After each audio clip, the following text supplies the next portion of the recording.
Bonjour à toi, dans cette petite vidéo, laisse-moi te montrer la voix de... Petite pause, 30 secondes, pas plus.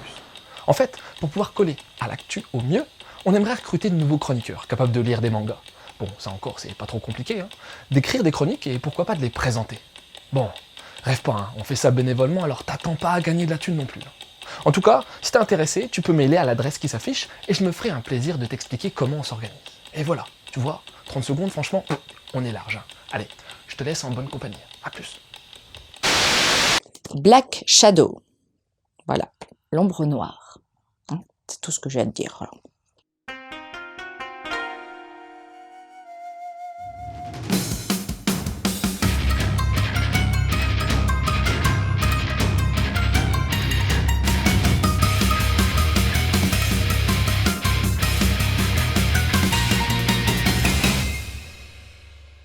Junk est le fils d'un des 12 paladins qui protègent le royaume d'Avista. Un brin rebelle, grandissant dans l'ombre de son père, il a bien du mal à trouver sa place.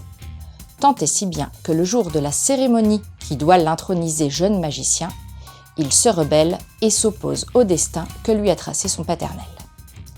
Mais la ville est attaquée et un tragique événement lui fait changer radicalement d'avis. Lui aussi deviendra paladin coûte que coûte.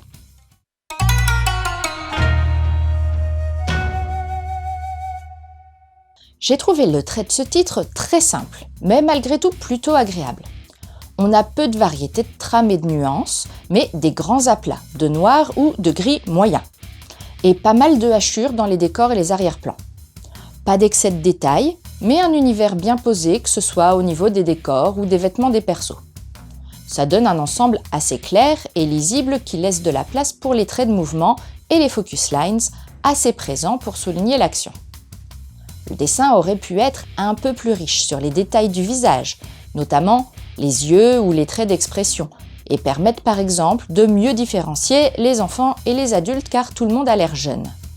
Mais d'un autre côté, le mangaka réussit à croquer en quelques lignes les expressions variées et on comprend clairement les informations données par le dessin.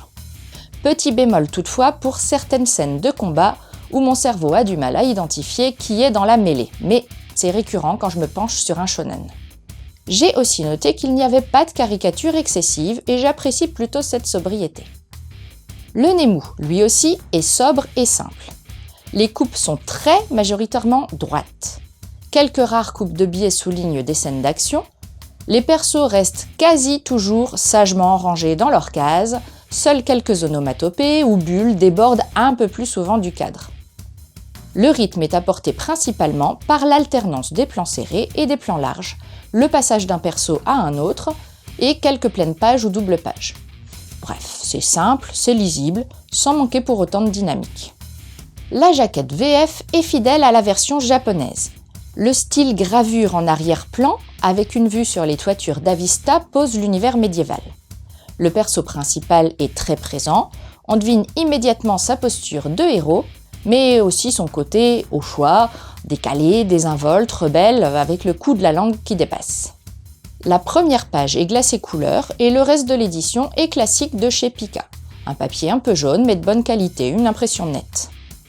Les onojapes sont conservées et bien présentes, avec une traduction qui s'intègre pas mal.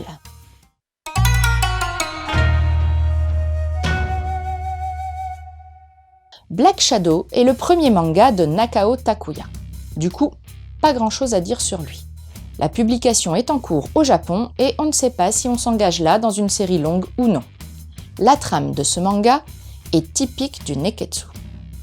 Un héros masculin, à la recherche du père, un objectif qu'il veut absolument réaliser quels que soient les obstacles, un tempérament naïf, désinvolte et cancre, une certaine forme de rejet par les autres élèves, des pouvoirs hors normes, une amie fidèle avec laquelle il se dispute souvent, des épreuves et des examens pour devenir un magicien d'élite, des valeurs de justice, d'amitié, un grand respect de la magie avec un grand M, bref, tout y est. Ce n'est pas le genre de lecture que je pratique, mais difficile de ne pas faire le lien par exemple avec le personnage de Naruto. L'ingrédient magie est un grand classique et on pense forcément aussi à l'Atelier des sorciers ou Black Clover. C'est donc dans un univers plein de références que ce nouveau titre va essayer de se faire une place. Sans être vraiment original, j'ai trouvé ce premier tome efficace. On rentre vite dans le vif de l'action. Les personnages de Junk et son amie Iris sont eux aussi typiques du genre, mais attachants. Il y a des épreuves fortes. On sent que la personnalité des différents paladins va jouer fortement sur l'apprentissage des jeunes magiciens.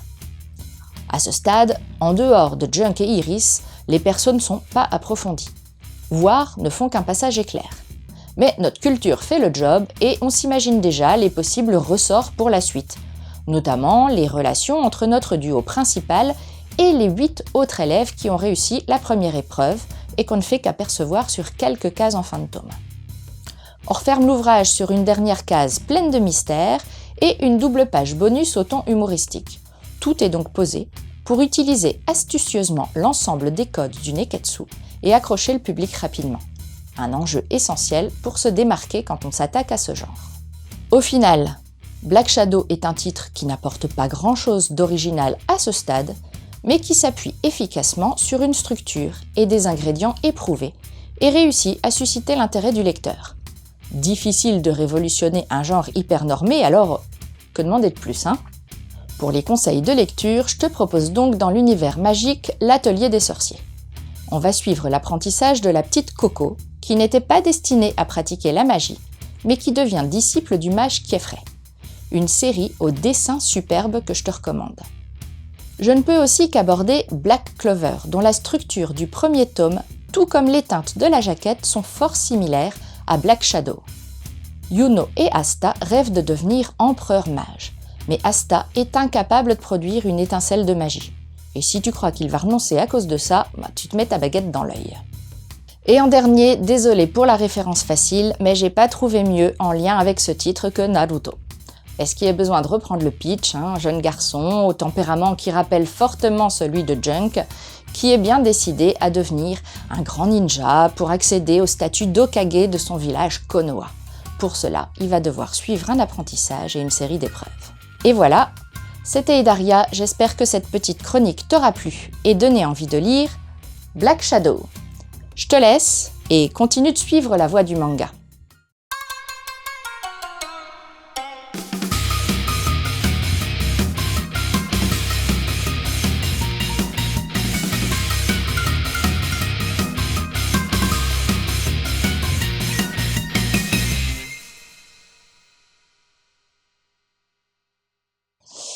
Bon ben voilà, c'est fait, j'ai plus qu'à disparaître moi.